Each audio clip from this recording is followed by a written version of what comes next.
तो मैं सोचता हूँ कि पंजाबियों में सब चीज़ें अच्छी है, थोड़ा सा उनका सेंटिमेंटल जो स्वभाव है, एकदम तुरंत आवेश आ जाना, उसके कारण से मैं सोचता हूँ कि उस पर कैसे कंट्रोल हो। मतलब क्या है कि उनको कभी एक चीज़ गलत तो गलत ही गलत लगी। एक तरह से यहाँ गुरुओं की वाणी लोगों के दिन भर के काम में भी उसमें रहती है जी। जैसे किरत करो, नाम जपो और दान छको। गुरु नानक देव के 3 शब्द हैं। ये आज भी लोगों के दिल और दिमाग में उसी तरह से है। यहाँ जो पिछली बार जो बाढ़ आई थी, जब लगभग 12-13 जिले पूर्णतः पानी में थे, सामान जो है ना ट्रैक्टरों में लद कर आ रहा था, कौन भेज रहा था किसी को पता नहीं था। इसका मतलब यह है कि मानवता की सेवा करना यहाँ के रग रग में आज़ादी के बाद बलिदान हुए हैं, उस पर सबसे ज़्यादा अगर किसी की संख्या है शहीदों की तो पंजाब की है। मैं उस जगह भी गया जहाँ दोनों बच्चों का बलिदान हुआ और जो दीवारों में चुने गए साहिबजादों, तो मेरी आत्मा जो है ना एकदम सहल गई। पर जो मैंने यहाँ कमी देखी वो मैंने नशा देखा।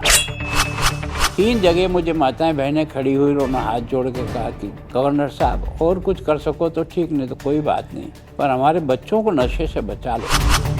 तो ड्रग के इशू में आपने क्या स्टडी किया सर? इसकी वजह क्या लगती है आपको? क्यों नौजवान ड्रग की तरफ जा रहा है और इसका हल क्या है? बच्चे को खेल का मैदान मिल जाएगा तो वो निश्चित रूप से उस दिशा में नहीं जाएगा और उसकी खेलने में जो रुचि हो जाएगी। दूसरा यह है कि हमने जो बच्चे तैयार किए वो सब सरकारी नौकरी के लिए तैयार किए, हमने बच्चों को स्किल नहीं सिखाई। यहाँ ड्रग के जो व्यापारी हैं वो भी बड़े मजबूत व्यापारी हैं, क्योंकि जब तक कोई ड्रग उठाने वाला नहीं मिलेगा तो कोई यहाँ डालने थोड़ी आएगा।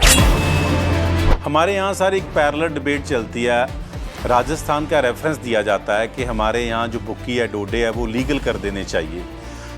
आपका इस पे क्या तर्क है? आपको लगता है कि इससे नशा कम हो जाएगा?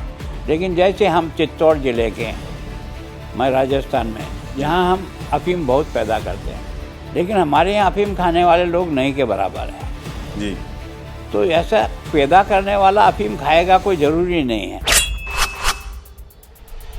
सर सेंटर में चाहे किसी भी पार्टी की सरकार रही हो, पंजाब की सरकार का हमेशा ये शिकवा रहता है केंद्र के साथ, सहयोग केंद्र की तरफ से नहीं मिलता जिस तरह का मिलना चाहिए। पंजाब को वित्तीय पैकेज की ज़रूरत है, पंजाब में इंडस्ट्री आनी चाहिए, तो इन सारी चीज़ों को आप कैसे देखते हैं? दुर्भाग्य क्या रहा है कि पंजाब में पिछले लंबे समय से कानून व्यवस्था के बारे में एक प्रश्नवाचक चिन्ह लग गया। ਸਤਿ ਸ਼੍ਰੀ ਅਕਾਲ। ਪੰਜਾਬ ਕੇਸਰੀ ਗਰੁੱਪ ਨਾਲ ਜੁੜੇ ਸਾਰੇ ਹੀ ਦਰਸ਼ਕਾਂ ਦਾ ਸਵਾਗਤ। ਮੈਂ ਹਾਂ ਰਮਨਦੀਪ ਸਿੰਘ ਸੋਢੀ। ਅੱਜ ਸਾਡੇ ਨਾਲ ਦੇਸ਼ ਦੀ ਉਹ ਸ਼ਖਸੀਅਤ ਮੌਜੂਦ ਹੈ ਜਿਹੜੇ ਤਕਰੀਬਨ ਪਿਛਲੇ 50 ਸਾਲ ਤੋਂ ਜਨਜੀਵਨ, ਰਾਜਨੀਤੀ ਅਤੇ ਪ੍ਰਸ਼ਾਸਨ ਦੇ ਵਿੱਚ ਮਹੱਤਵਪੂਰਨ ਭੂਮਿਕਾ ਨਿਭਾ ਰਹੇ ਨੇ। ਰਾਜਸਥਾਨ ਦੀ ਰਾਜਨੀਤੀ ਵਿੱਚ ਵੱਡੇ ਅਹੁਦਿਆਂ ਤੇ ਰਹਿਣ ਤੋਂ ਬਾਅਦ ਔਰ ਗ੍ਰਹਿ ਮੰਤਰੀ ਦੇ ਅਹੁਦੇ ਤੇ ਡਿਊਟੀ ਨਿਭਾਉਣ ਤੋਂ ਬਾਅਦ ਅਸਾਮ ਦੇ ਗਵਰਨਰ ਤੋਂ ਲੈ ਕੇ ਤੇ ਹੁਣ ਪੰਜਾਬ ਦੇ ਗਵਰਨਰ ਬਣੇ ਨੇ। ਮੇਰੀ ਮੁਰਾਦ ਹੈ ਸ਼੍ਰੀ ਗੁਲਾਬ ਚੰਦ ਕਟਾਰੀਆ ਜੀ ਤੋਂ, ਜਿਹੜੇ ਕਿ ਅੱਜ ਸਾਡੇ ਨਾਲ ਮੌਜੂਦ ਨੇ। ਉਹਨਾਂ ਦੇ ਨਾਲ ਅਸੀਂ ਗੱਲਬਾਤ ਕਰਾਂਗੇ ਔਰ ਖਾਸ ਗੱਲ ਇਹ ਹੈ ਕਿ ਬੜੇ ਲੰਬੇ ਅਰਸੇ ਬਾਅਦ ਅਜਿਹਾ ਵੇਖਣ 'ਚ ਮਿਲਿਆ ਹੈ ਕਿ ਕਿਸੇ ਸੂਬੇ ਦਾ ਕੋਈ ਗਵਰਨਰ ਇਸ ਪੱਧਰ 'ਤੇ ਐਕਟਿਵ ਹੋਵੇ ਕਿ ਉਹ ਪੰਜਾਬ ਦੇ ਪਿੰਡਾਂ ਤੱਕ ਆਪਣੀ ਪਹੁੰਚ ਬਣਾਵੇ, ਸਰਹੱਦੀ ਜਿਹੜੇ ਪਿੰਡ ਹੈਗੇ ਨੇ ਉਹਨਾਂ ਦੇ ਲੋਕਾਂ ਦੇ ਨਾਲ ਰਾਬਤਾ ਕਾਇਮ ਕਰੇ। ਪੰਜਾਬ ਦੇ ਜਿਹੜੇ ਵੱਡੇ ਮੁੱਦੇ ਨੇ, ਡਰੱਗ ਦਾ ਮੁੱਦਾ ਹੈ, ਐਜੂਕੇਸ਼ਨ ਦਾ ਮੁੱਦਾ ਹੈ, ਰੁਜ਼ਗਾਰ ਦਾ ਮੁੱਦਾ ਹੈ, ਇਹਨਾਂ ਮੁੱਦਿਆਂ 'ਤੇ ਲੋਕਾਂ ਨਾਲ ਰਾਬਤਾ ਕਾਇਮ ਕਰੇ। ਔਰ ਅਸੀਂ ਅੱਜ ਗਵਰਨਰ ਸਾਹਿਬ ਦੇ ਨਾਲ ਗੱਲਬਾਤ ਕਰਾਂਗੇ ਉਹਨਾਂ ਦੇ ਨਿੱਜੀ ਜੀਵਨ ਦੇ ਬਾਰੇ ਵੀ ਤੇ ਪੰਜਾਬ ਨੂੰ ਉਹ किस तरह ਵੇਖਦੇ ਨੇ ਇਹਦੇ ਬਾਬਤ भी। सबसे पहले तो सर आपका बहुत बहुत स्वागत है जी। आपका धन्यवाद केसरी ग्रुप का, क्योंकि मैं बहुत प्रारंभ से, जब से विद्यार्थी था तब से पढ़ता हूँ और जितना देश के लिए और पंजाब केसरी ने जो बलिदान दिए हैं वो सारा देश आज भी उसको जानता है। Thank you sir, thank you so much.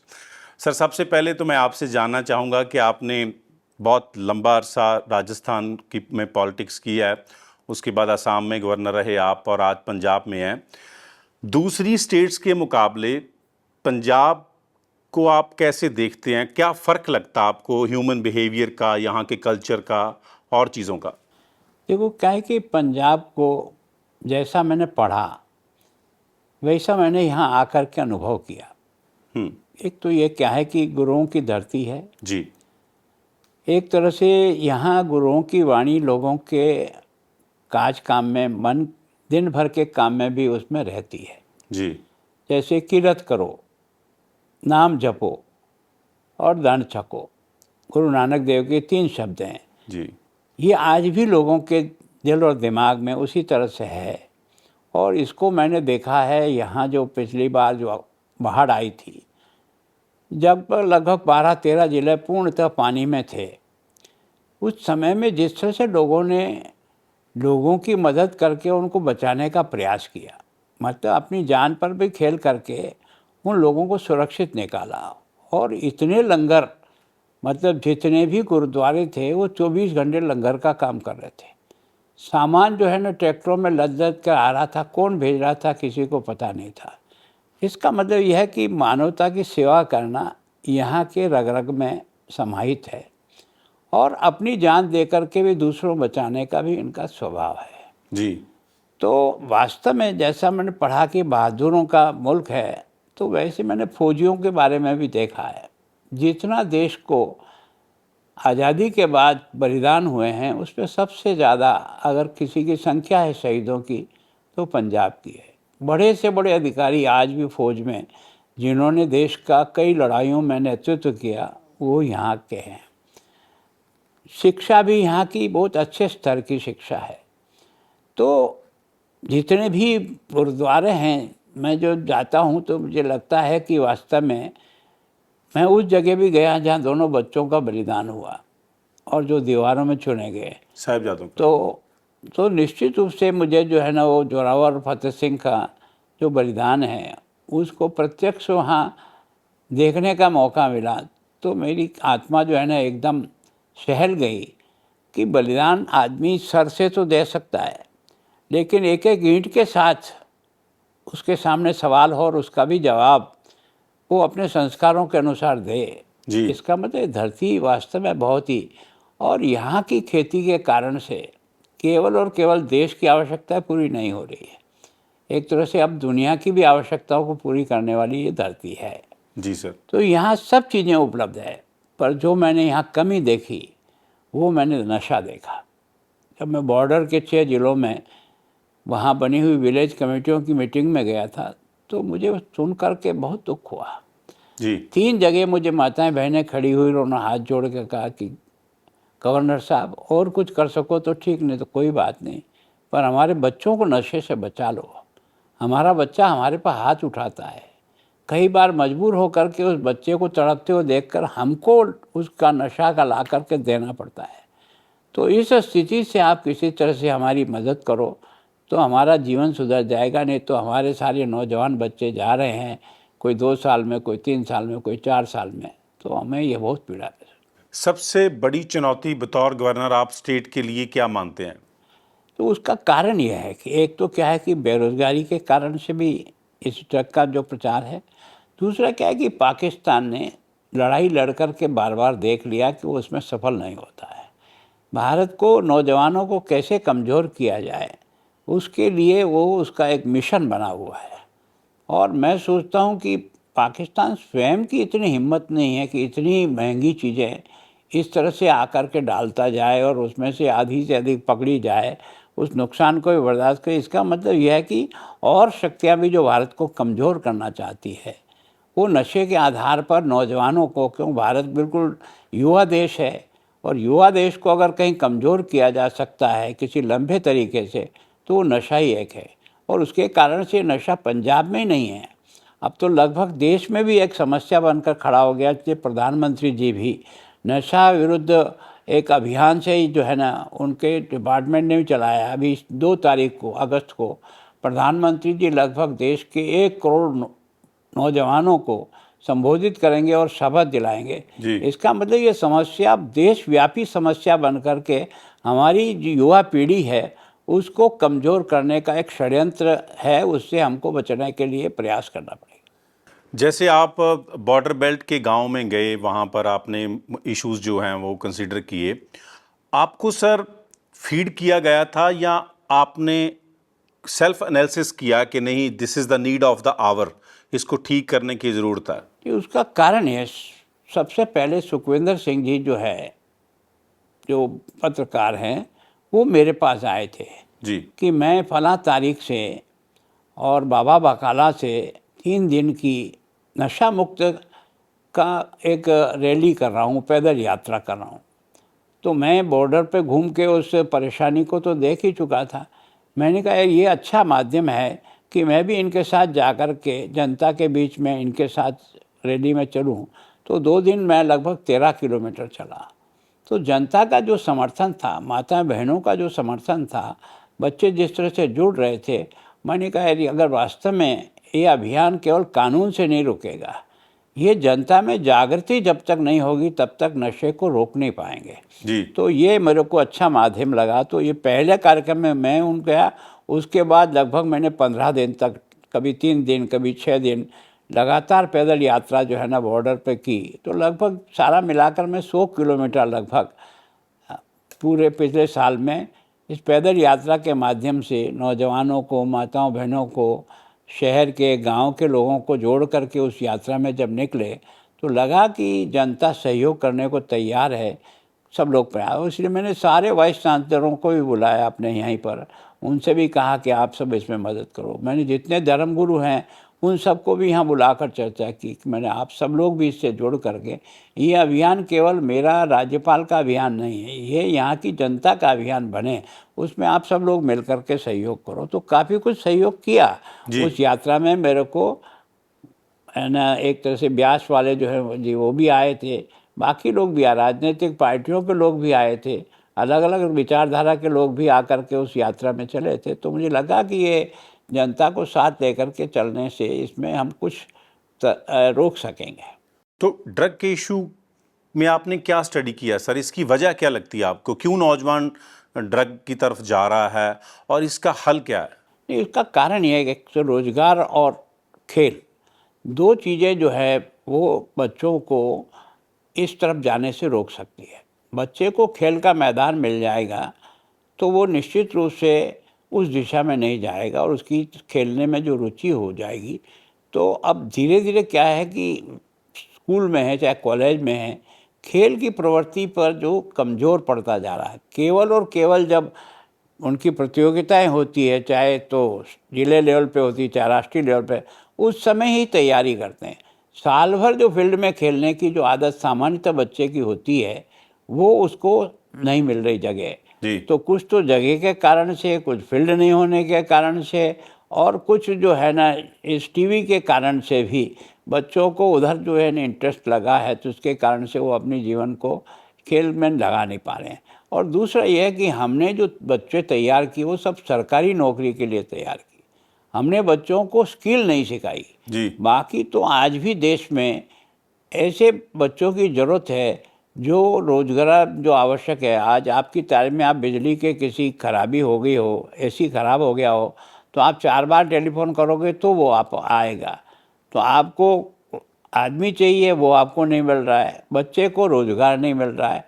तो हमने आवश्यकता के अनुसार हमारे बच्चों को स्किल तैयार करने के बनिस्पत हमने विश्वविद्यालय और कॉलेज में केवल पढ़ा करके उनको नौकरी की तरफ जो डाइवर्ट अंग्रेज़ों के समय से हुआ वो आज भी हम काबू नहीं कर पा रहे हैं।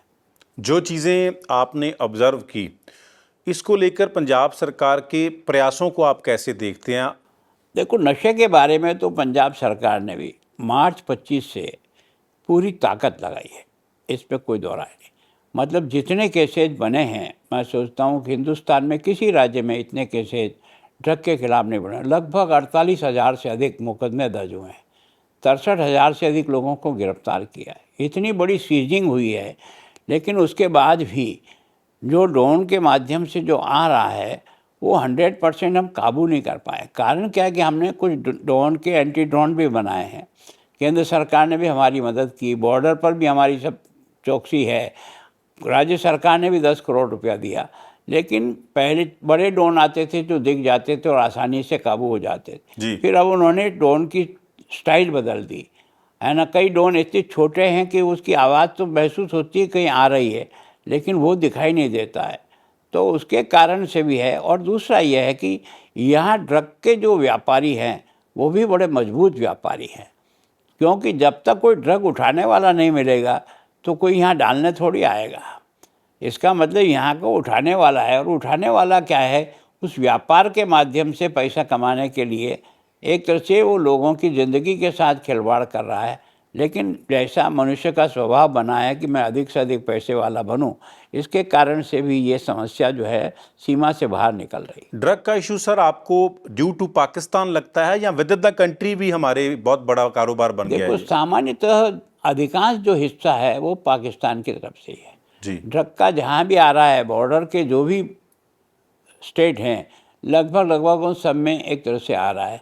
हमारे यहाँ जो नशा था वो अधिकांश अगर क्या तो अफीम के डोड़े का था, हमारे यहाँ बीड़ी सिगरेट था, कभी भांग और गांजा था, ये हमारे, और शराब था। ये ऐसे नशे हैं जो व्यक्ति को कई वर्षों तक जो है ना एक तरह से जिंदा रख सकते हैं। जी। नशा होने के बाद भी मरता नहीं। पर ये जो सिंथेटिक ड्रग जो आई है वो आदमी की ज़िंदगी 3-4 साल से ज़्यादा लंबी नहीं चलती है। हमारे यहाँ सर एक पैरेलल डिबेट चलती है, राजस्थान का रेफरेंस दिया जाता है कि हमारे यहाँ जो भुक्की है, डोडे है, वो लीगल कर देने चाहिए। आपका इस पे क्या तर्क है? आपको लगता है कि इससे नशा कम हो जाएगा? देखो, मैं सोचता हूँ नशा कम करने के लिए तो इसके पैदावार पर ही हमको ध्यान देना पड़ेगा, लेकिन क्योंकि इससे कई प्रकार की दवाइयों का भी निर्माण होता है, कई प्रकार की देश और विदेश में भी इसकी आवश्यकता पड़ती है, तो एकदम इस व्यापार को आप ख़त्म करने की स्थिति में तो नहीं हो। लेकिन जैसे हम चित्तौड़ ज़िले के हैं, मैं राजस्थान में, जहाँ हम अफीम बहुत पैदा करते हैं, लेकिन हमारे यहाँ अफीम खाने वाले लोग नहीं के बराबर है जी तो ऐसा पैदा करने वाला अफीम खाएगा कोई ज़रूरी नहीं है जी है ना। जो लोग इसका प्रयोग करना प्रारंभ करता है वो इसका एडिक्ट हो सकता है जी। तो मैं सोचता हूँ कि हमारे यहाँ गाँव में भी शादी ब्याह में है, मरण मौत में है, तो ये प्रथा थी कि मतलब वो एक तरह से अफीम का जो है ना पानी गाल करके और आने वाले लोगों की मनवार करना एक तरह से हमारे कई समाजों में एक परिपाटी थी, तो उसके कारण से भी उसका कंजम्पशन होता है। पर हम अधिकांश कंजम्पशन जो कुछ पैदा करते हैं वो सारा एक तरह से इलीगल दृष्टि से बिकता है और उससे लोग आमदनी प्राप्त करते हैं। एक आदमी सर किसी भी वजह से वो ड्रगी हो गया, वो नशा करने लगा, उसका सेवन करने लगा, बट अब बात आती है कि उसको मुख्य धारा में लेके कैसे आना है। तो रिहेबिलिटेशन के लिए आपको क्या लगता है कि क्या प्रयास होने चाहिए? देखो, मैं सोचता हूँ, मैं राजस्थान में भी रहा हूँ, नशा मुक्त केंद्र को मैंने वहाँ भी देखा है, नशा मुक्त अभियान को भी मैंने देखा है। पर यहाँ जो है ना हर ज़िले में नशा मुक्त अच्छा केंद्र बने हुए हैं। सरकार ने पहले भी बनाए, कुछ चले कुछ नहीं चले, कुछ बंद हो गए, लेकिन अभी कुछ प्राइवेट लोगों ने, जिसमें विशेष करके विक्रम शाह जी ने, है ना, मैं उनके कई ड्रग एडिक्शन सेंटर पे गया हूँ। उन्होंने, हाँ, विक्रम साहनी जी ने, तो उन्होंने क्या है कि स्किल के साथ उन बच्चों को ड्रग छुड़ाने का भी प्रयत्न कर रहे हैं और किसी न किसी स्किल की ट्रेनिंग दे रहे हैं। तो उसके कारण से क्या है कि अधिकांश बच्चे जो है वो उस छूटने के बाद भी रोज़गार से जुड़ रहे हैं, तो उससे हो सकता है। एक उन्होंने अभियान चलाया है नौजवानों को अधिक से अधिक रोज़गार से जोड़ने के लिए, तो उन्होंने ऐसे अच्छे सेंटर बनाए स्किल के, जो आज की फैक्ट्री की आवश्यकता है, आज की उद्योग की जो आवश्यकता है, आज की जो कंपनियों की आवश्यकता है, उनकी आवश्यकता के अनुसार ही उन्होंने कोर्स डिज़ाइन किया और उस कोर्स के आधार पर वो बच्चों को ट्रेंड करके रहे। मेरे हिसाब से, मुझे फिगर से ही ध्यान है, तो उन्होंने एक साल में, पिछले साल में 5000 बच्चों को रोज़गार से जोड़ा है। अभी मैं गया हूँ लुधियाना में, 1000 बच्चों को एक साथ अपॉइंटमेंट लेटर, सारी एजेंसियां जो है ना उनके काउंटर लगे हुए थे। तो आपने देखा कि एक अकेली बच्ची ने, ये जो आपका पार्ले वाला है, ये 100 बच्चों को जॉब दिया है जी। तो विभिन्न, कोई प्लम्बर की ट्रेनिंग करी है, किसी ने जो है ना आईटी के बारे में कुछ किया है, किसी ने इंडस्ट्री की स्टार्टअप के बारे में कुछ प्रयत्न किया है, किसी ने किसी में किया है। तो यहाँ तक कि एयरफोर्स में बच्चे गए हैं, कुछ आर्मी में बच्चे गए हैं। तो एक तरह से जैसी स्किल हमें मजबूत करना चाहिए, उतने ही लोगों को रोज़गार। तो मैं सोचता हूँ उस ज़िले में अगर 1000 लोगों को एक ही साथ रोज़गार दिया जाए और एक ही दिन बैठ कर दिया जाए, अगर ऐसा अभियान बाकी सब लोग भी करें और हमारे इस नौजवान को काम मिल जाए, तो मैं सोचता हूँ उसको आसानी से अगर वो नशे में करना लगा तो निकल सकता है, वो करने की ओर जाए ही नहीं, उससे पहले उसको रोजगार से भी जोड़ा जा सकता है। तो मैं सब बड़ी अच्छी बात सर आपने बोली कि आवश्यकता के हिसाब से स्किल डेवलप करना चाहिए, बट अनफॉर्चुनेटली हमारे पूरे देश में, नॉट इन पंजाब ओनली, जैसे बीएड हो रही है तो टीचर हमें चाहिए नहीं, इंजीनियरिंग हो रही है तो इंजीनियरिंग के लिए हमारे पास इंडस्ट्री नहीं है। आपको लगता है कि इसकी कैपिंग होनी चाहिए कि अगर किसी क्षेत्र में हमारे पास जॉब्स नहीं है तो वो courses for the time being बंद होने चाहिए? देखो, क्या है कि केंद्र सरकार ने अभी जो नई शिक्षा नीति, जो राष्ट्रीय शिक्षा नीति लाए हैं 2020 की, वो काफ़ी प्रयत्न करने के बाद पहली बार हर विद्यालय को, हर महाविद्यालय को, हर यूनिवर्सिटी को किसी न किसी स्किल से जोड़ने का प्रयास किया है। जी। कोई भी बच्चा ऐसा नहीं रहे जो किसी न किसी स्किल के साथ जुड़ करके अपनी एजुकेशन को पूरी नहीं करे। तो हर बच्चा जो है वो नौकरी की ओर नहीं जा करके स्वयं इतना सक्षम हो जाए कि कई लोगों को नौकरी दे सके। तो मैं सोचता हूँ आईआईटी जो है हमारा, वो इसमें अच्छा काम कर रहे हैं। हमारे जितने भी पॉलिटेक्निक हैं वो काम कर रहे हैं। आजकल हमारे इंजीनियरिंग कॉलेज ने भी समय की आवश्यकता के अनुसार कोर्सों को डिज़ाइन करने का शुरू किया है। हर यूनिवर्सिटी ने भी अपने सिलेबस को थोड़ा बहुत मोड़ा है और उसके आधार, तो मैं सोचता हूँ इसका इम्पैक्ट एक दिन में नहीं आएगा। ये 5-7 सालों के बाद जो है ना, हमारा जो नया आने वाला बच्चा है वो तो स्किल से जुड़ेगा। लेकिन जो पहले हमने केवल और केवल नौकरी के लिए जिन बच्चों को तैयार करके निकाल दिया, अब उन बच्चों की स्थिति बहुत है कि क्योंकि वो केवल और केवल सरकारी जॉब चाहते हैं और सरकारी जॉब की अपनी एक लिमिट है, उससे अधिक हो नहीं सकेगा। जी। तो उसके कारण से बेरोजगारी। फिर क्या है कि हमारे बीएड कॉलेजों की और बाकी इंजीनियरिंग कॉलेजों की, जो प्राइवेट कॉलेजों को भी मान्यता देने का एक रिवाज चला, तो वो इतनी अधिक संख्या में हो गई कि उनकी सीटें ही नहीं भरती है। जी। और उनके उस तरह से जो है ना, एक तो स्टूडेंट जाते नहीं हैं। जिस संस्था से लड़कों को रोज़गार तुरंत मिलता है उनमें तो एडमिशन नहीं मिलता है, और जो खुले हुए हैं वो केवल और केवल नाम के लिए खुले हुए हैं, उसमें उस प्रकार का पढ़ाने वाला व्यक्ति नहीं है। तो मैं सोचता हूँ कि सरकार को इस बारे में देखना पड़ेगा कि हमें आवश्यकता कितनी है, कितने बच्चे खप सकते हैं, उसी के हिसाब से कोर्स का अगर डिज़ाइन करें तो मैं सोचता हूँ ये बहुत कुछ नियंत्रण किया जा सकता है।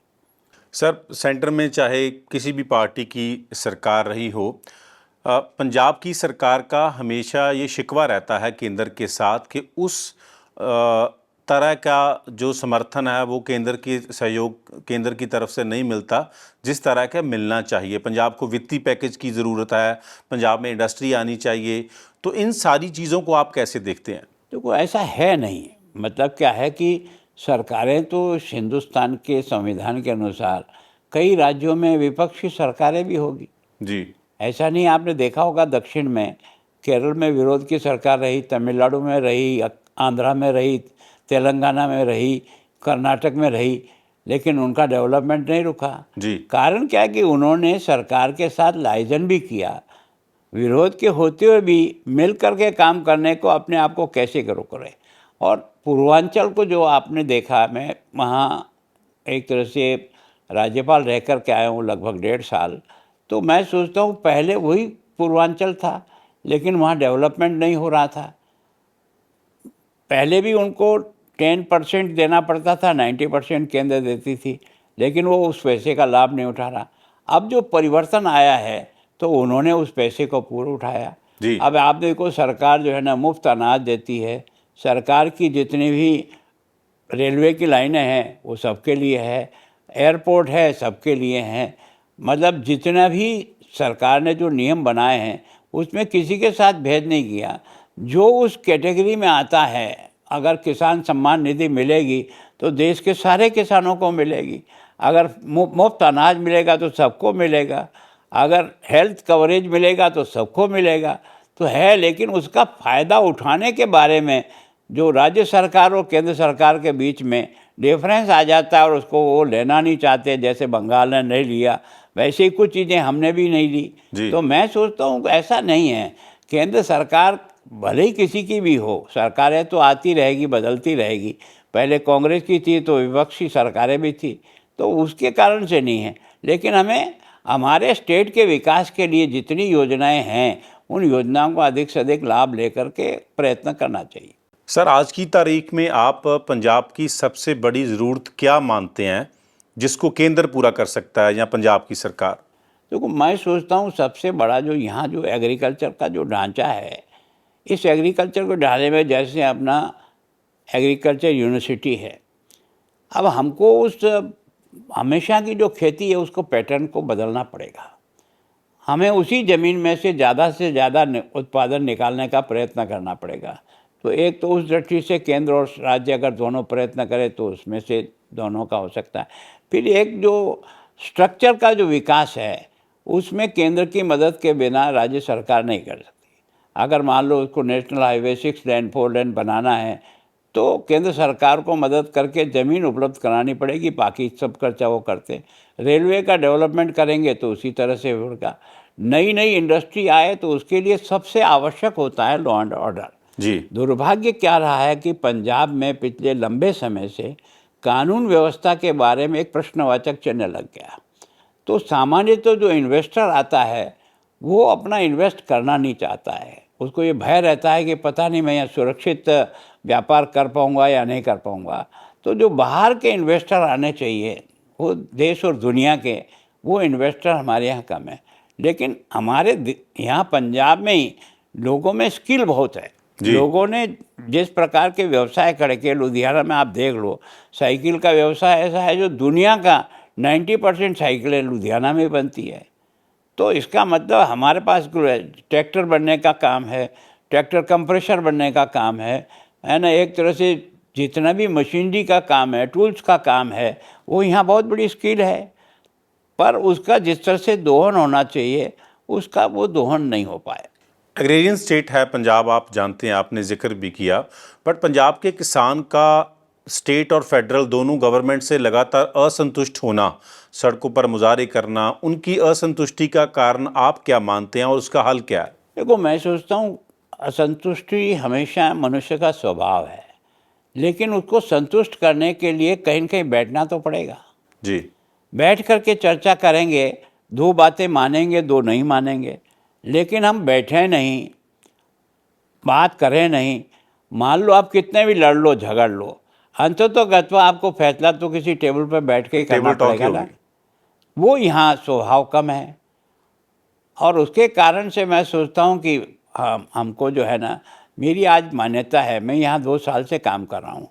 मेरे और सरकार के बीच में, सरकार दूसरी पार्टी की है, मैं दूसरी पार्टी का हूँ, मेरे कोई डिफरेंसेस नहीं आए, मेरे कोई टकराव नहीं आया, क्योंकि मेरे को समझ में नहीं आता तो मैं उनको बुला लेता हूँ जी। और कि आप मुझे या तो समझाओ या मेरी बात आप समझो, दोनों में से जो ठीक हो। आपकी बात मुझे ठीक लगेगी, मैं आपको मान लूँगा, मेरी बात ठीक लगेगी तो आप मान लो, तो टकराव नहीं होगा। तो मैं सोचता हूँ कि सामंजस्य बना करके यहाँ के किसानों की आमदनी बढ़े, ये तो सब लोग चाहेंगे।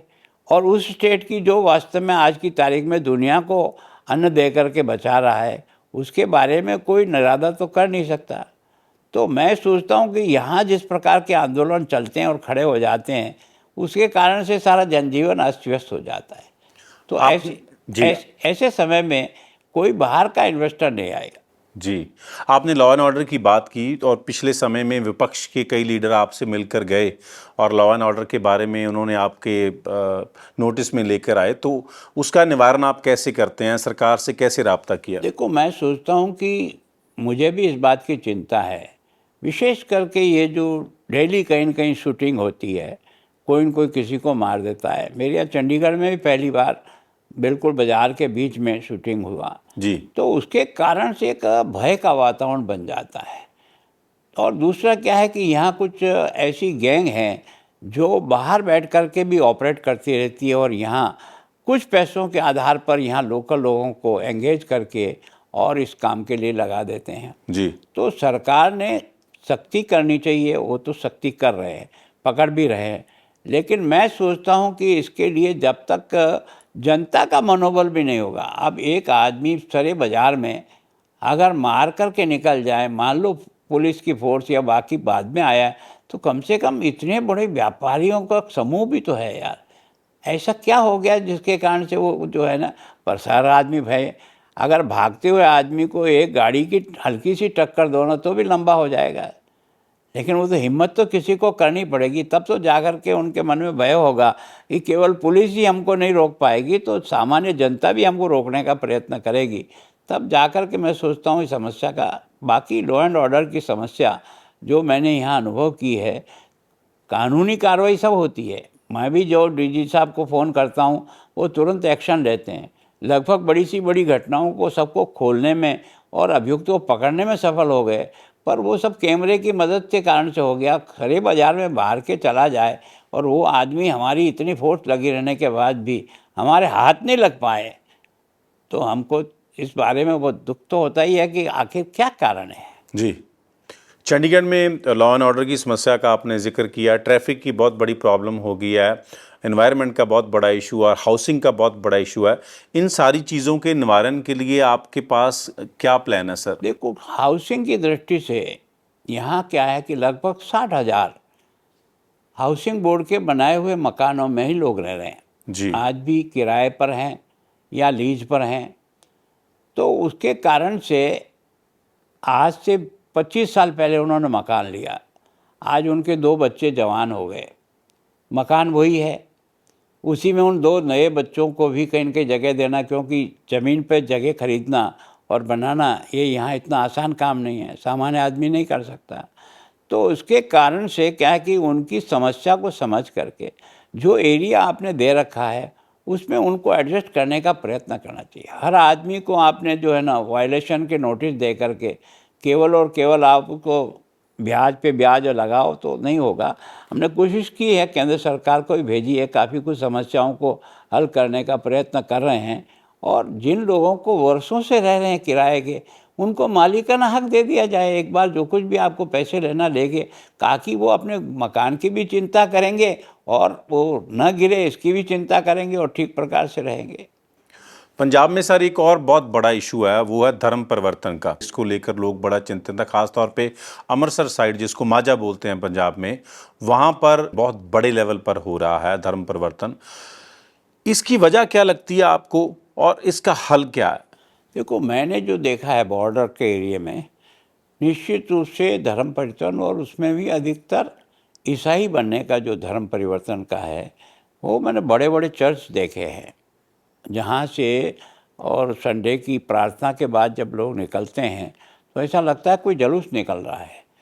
तो अब ये जो परिवर्तन है इसका 2 कारण हो सकता है, या तो वो उनको किसी न किसी छोटे मोटे प्रलोभन से आकर्षित करते होंगे, या विदेश भेजने के नाम पर भी मैं सोचता हूँ कि इसका धर्म परिवर्तन का एक आधार बनता होगा, और बहुत बड़ी मात्रा में है ना। उसका कारण मैं तो जहाँ तक समझा हूँ कि रोजगार से, शिक्षा से, इसमें से जिन लोगों को ज़्यादा जोड़ नहीं पाए हैं, और वास्तव में आज संकट है वो दिखता है, निश्चित रूप से सबको दिखने लगा।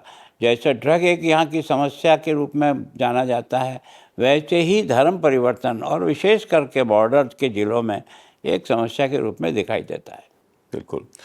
2-4 सवाल आपके जीवन के बारे में मैं पूछना चाहूँगा। आपकी सर दिनचर्या कैसी रहती है? जैसे कि आपके बारे में मैंने स्टडी किया और आप बहुत सादा जीवन जीने में विश्वास रखते हैं, तो बतौर गवर्नर आपकी क्या दिनचर्या होती है?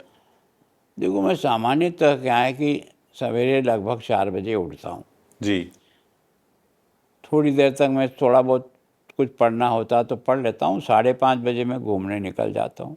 जी, लगभग घंटा 1.5 घंटा में लगभग 4-4.5 किलोमीटर पैदल चलता हूँ, फिर थोड़ी बहुत एक्सरसाइज योग वो करता हूँ, और उसके बाद नहा धो करके पूजा पाठ करके नाश्ता लेता हूँ। नाश्ता बहुत हल्का फुल्का नाश्ता लेता हूँ, फिर दोपहर में भोजन करता हूँ, और दिन भर एक तरह से काम करता हूँ। लगभग 10-10:30 बजे बैठ जाता हूँ, रात को 7:30 बजे तक, चाहे यहाँ दफ्तर के काम निपटाना हो, चाहे मीटिंगों का काम निपटाना हो, चाहे पब्लिक को सुनना हो। जी, इसमें एक रोज़ का क्रम है।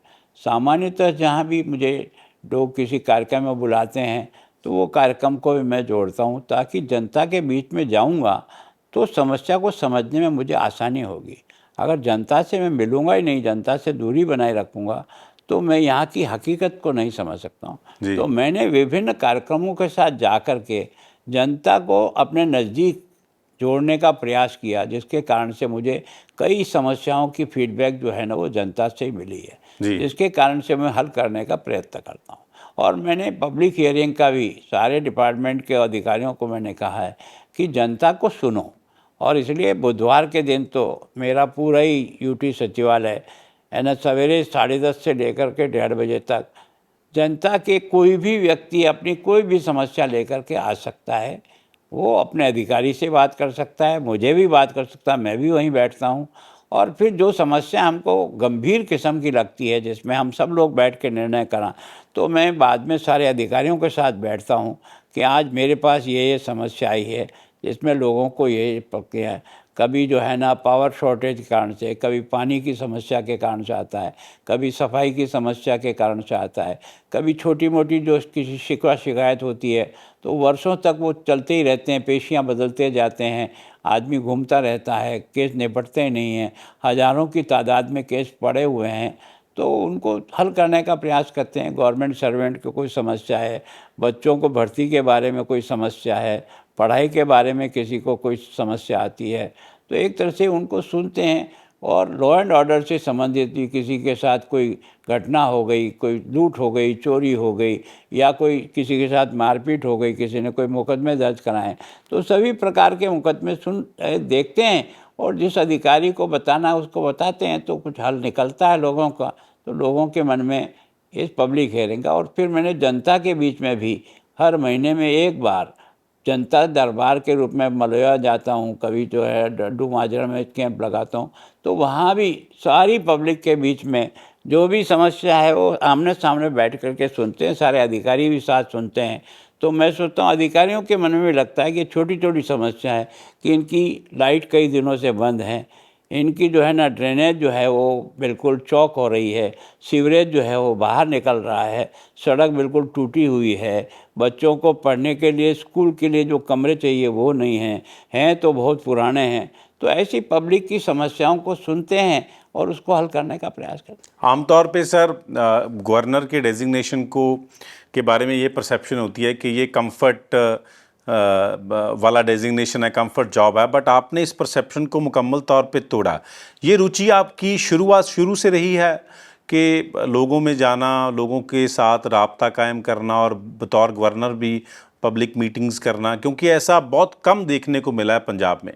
देखो उसका कारण है, मैं आज जिस गवर्नर की पोस्ट पे हूँ वो मेरी उदयपुर की जनता के आशीर्वाद से हूँ। जी। मैं न तो घर से बहुत पैसे वाला हूँ, न कोई बहुत बड़ी फैक्ट्री चलाता हूँ, न कुछ नहीं। एक सामान्य अध्यापक के रूप में राजनीति में आया हूँ, तो जनता के बीच में रहा और जनता ने मुझे एक तरह से बार बार बनाया। मैं जितने चुनाव लड़ा, जनता ने जो पैसा मुझे दिया उसी से चुनाव लड़ा।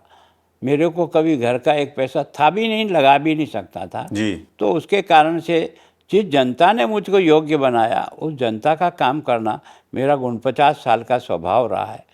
और इस कारण से मैं यद्यपि इस गवर्नर के पद पे आ गया, जब आया तब मुझे भी बहुत मन में दुख हुआ कि यार हम इस ज़िंदगी में कैसे अपने आप को करेंगे। लेकिन मैंने फिर से तरीके निकाले जिसके कारण से जनता के बीच में और जनता से संवाद करने का प्रयास किया। जितनी भी यूनिवर्सिटियाँ मेरे पास है उन यूनिवर्सिटी में जा कर के बच्चों के साथ संवाद करने का प्रयास किया। जितनी भी यहाँ सोसाइटियाँ चलती है उनके कार्यक्रम में जा कर के उनको उससे जोड़ने का प्रयास किया। तो एक तरह से मैं और मेरा जो ये जो राजभवन है, ये लोक भवन जब है, ये वास्तव में लोक भवन है। मैं हमेशा कम से कम 15-20 टोलियों को उनकी व्यक्तिगत समस्याओं को सुनने का भी समय देता हूँ। 1 घंटा 1.5 घंटा सवेरे देता हूँ, 1 घंटा 1.5 घंटा शाम को देता हूँ, ताकि कोई भी व्यक्ति मेरे पास काम लेकर के अपनी समस्या लेकर के आ सकता है, उसको कोई नहीं रोकेगा। केवल और केवल फ़ोटो खिंचाने के लिए आओगे तो आपको आना थोड़ा कठिन होगा। आपके जीवन का सर इतना बड़ा तजर्बा है, तो सबसे बड़ा सबक आप अपनी ज़िंदगी का क्या मानते हैं? देखो मैं जानता हूँ कि मेरे जीवन में कई ऐसे मोड़ आए जिस मोड़ ने मुझे एक दिशा दे दी। मैं जहाँ नौकरी करता था वहाँ मैं संघ से जुड़ा होने के कारण से उन्होंने मुझे अल्टीमेटम दे दिया 3 साल की नौकरी के बाद कि आप दोनों में से एक चूज़ करो, संघ में जाओगे या नौकरी करोगे। मैंने कहा हम संघ में जाएंगे, नौकरी नहीं करेंगे, छोड़ के आ गया। तो एक जीवन का बहुत बड़ा टर्निंग पॉइंट आ गया था। जी। दूसरा क्या है कि काम करते करते जेल चले गए इमरजेंसी में, और जेल के कारण से उस समय परिवार को चलाना और उनको राशन पानी भी देना एक कठिन काम था। जी। लेकिन जैसे जैसे करके उस लोकतंत्र को बचाने की मुहिम की हिम्मत के साथ मदद की, तो उसके कारण से पता नहीं हमारा योग था कि इमरजेंसी के बाद जो चुनाव हुआ उसमें मुझे टिकट मिल गया। उसमें तो खड़े होते ही जीतने का ही बहाना था और कुछ था नहीं। तो एक बार हम एमएलए ऐसे बन गए हवा में।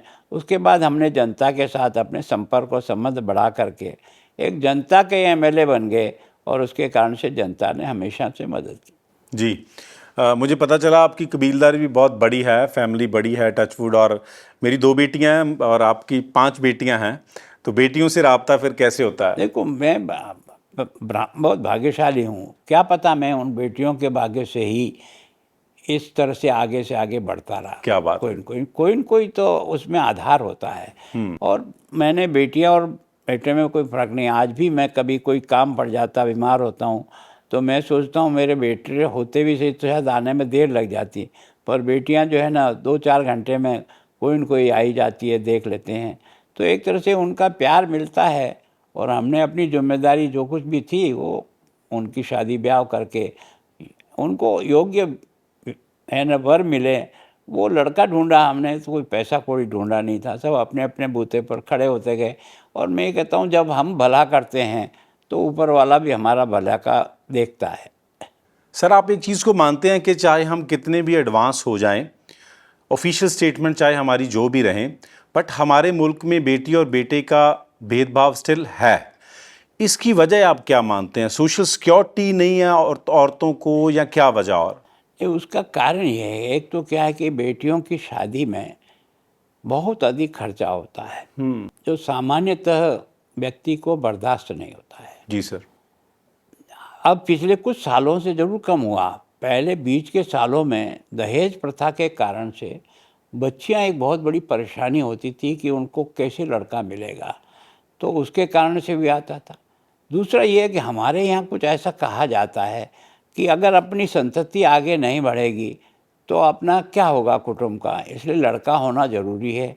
तभी जाकर के आपका लड़का पोता पोती ऐसे चलते रहेगा, आपके कुटुंब का चलता रहेगा।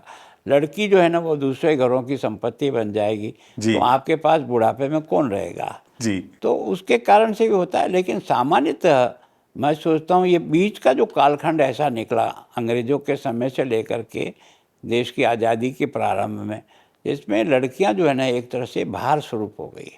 उनको पढ़ने जाने नहीं देते थे, उनको घर से बाहर नहीं निकलने नहीं देते थे। तो स्वाभाविक रूप से केवल न तो वो स्वयं अपनी, अब तो लड़कियां भी कमाने लायक हो गई, लड़कियां भी अपने सेल्फ स्टैंड हो गई, तो उसके कारण से अब लड़के और लड़कियों में ज़्यादा अंतर नज़र नहीं आता है। सर सॉरी, मैं पर्सनल पूछ रहा हूँ, आपने खुद को कैसे समझाया? आपने अपने परिवार को, खुद को, जैसे आपने बोला कि बोला जाता वंश नहीं आगे बढ़ेगा, बुढ़ापे में सहारा कौन होगा, तो दोनों चीज़ें आपने फेस की हैं। आपने खुद को कैसे समझाया कि बेटियां हैं या बेटा है, कोई फ़र्क नहीं पड़ता? देखो, मेरे तो कुछ संस्कार इस तरह से रहे कि जिस घर में बेटी नहीं होती ना वो घर सफल नहीं होता है। हमारे यहाँ तो अगर बेटी मेरे नहीं होती तो भी किसी दूसरे की बेटी को लेकर के भी मेरे घर में शादी कराते थे, ताकि मेरे घर में भी कोई कम से कम किसी बेटी की विदाई हो, जी। एक अच्छा माना जाता था। तो मैं सोचता हूँ दूसरा क्या है कि बेटी जो है ना उसको भी आप पढ़ा लिखा करके उतना ही होशियार बना दो जितना बेटे को करते हो, तो वो भी आपकी सब प्रकार से देखभाल करेगी और उसको अच्छा लड़का मिलेगा तो वो भी आपके साथ, उसके 2 माँ बाप हो जाएंगे। एक अपने माँ बाप भी हैं, एक हम भी उनके हैं क्योंकि हम बेटी के माँ बाप हैं। तो सामान्यतः अब वो अंतर नहीं दिखाई देता। प्रारंभ में जब लड़कियां थी तो थोड़ा सा ये विचार जरूर आता था कि यार इतनी शादियां करेंगे, इनका पैसा कहाँ से जुटाएंगे, अपने पास तो कोई आमदनी के सोर्स नहीं है। तो ये पता नहीं वो उनके भाग्य से आया और भाग्य से हो गया है। पंजाबियों के स्वभाव में सर आपको कोई 2-3 चीज़ें अच्छी और 2-3 चीज़ें बुरी क्या लगती हैं जिनको ठीक करने की ज़रूरत है? तो मैं सोचता हूँ कि पंजाबियों में सब चीज़ें अच्छी है। थोड़ा सा उनका सेंटिमेंटल जो स्वभाव है, एकदम तुरंत आवेश आ जाना, उसके कारण से मैं सोचता हूँ कि उस पर कैसे कंट्रोल हो। जी। मतलब क्या है कि उनको कभी एक चीज़ गलत तो गलत ही गलत लगी तो मैं सोचता हूँ कि हमेशा सामने वाले को भी समझने का मौका देना चाहिए और समझने का प्रयत्न करना चाहिए। बाकी बहुत मेहनती हैं, एक तरह से इंजीनियरिंग काम में तो पंजाबियों का कोई मुकाबला ही नहीं है। मतलब वो चाहे जैसा टूल्स बना दे, 2 घंटे देख करके मशीन को, मशीन समझ जाता है, पता नहीं शुरू से ही उसकी कोई ऐसी एबिलिटी है।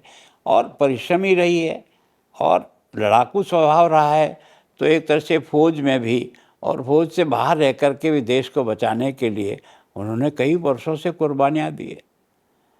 तो केवल और केवल ये लगता है कि ये जो सेंटिमेंटल स्वभाव है, इसको थोड़ा सा शांति से बैठकर विचार करके ही कोई निर्णय करना चाहिए। मिनॉरिटी होने के नाते पंजाबी थोड़ा इनसिक्योर भी फील करते हैं।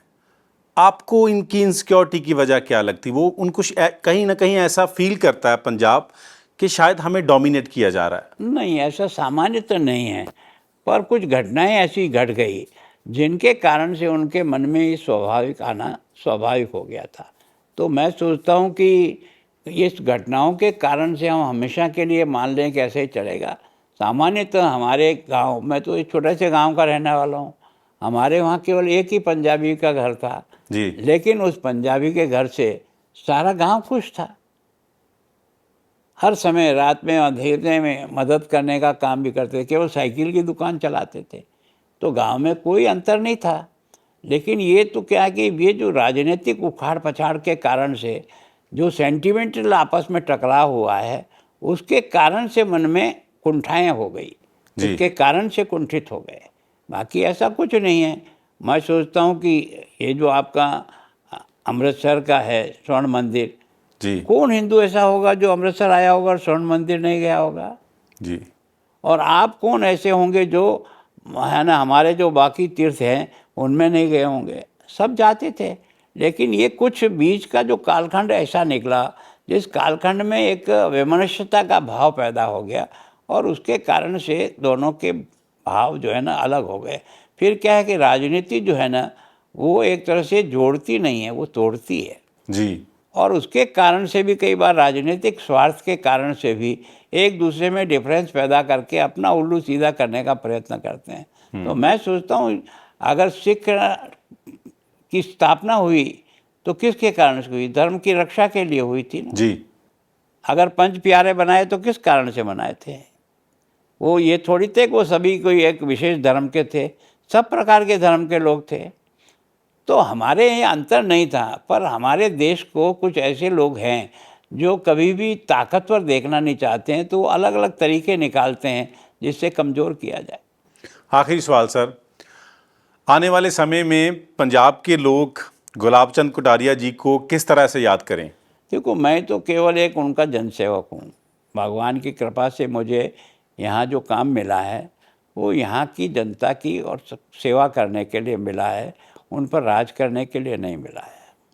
और मैं यही भाव रख कर के उनसे काम करता हूँ। तो मैं उनकी हर समस्या को सुलझाने का प्रयास करता हूँ, चाहे यहाँ से हो चाहे दिल्ली से भी हो, तो भी मैं जा कर के बात करके उसको किस तरह से हल करने का प्रयत्न करें ताकि हम सब मिल कर के देश को मजबूत बनाएं, तब हमारा देश दुनिया में नंबर 1 बनेगा।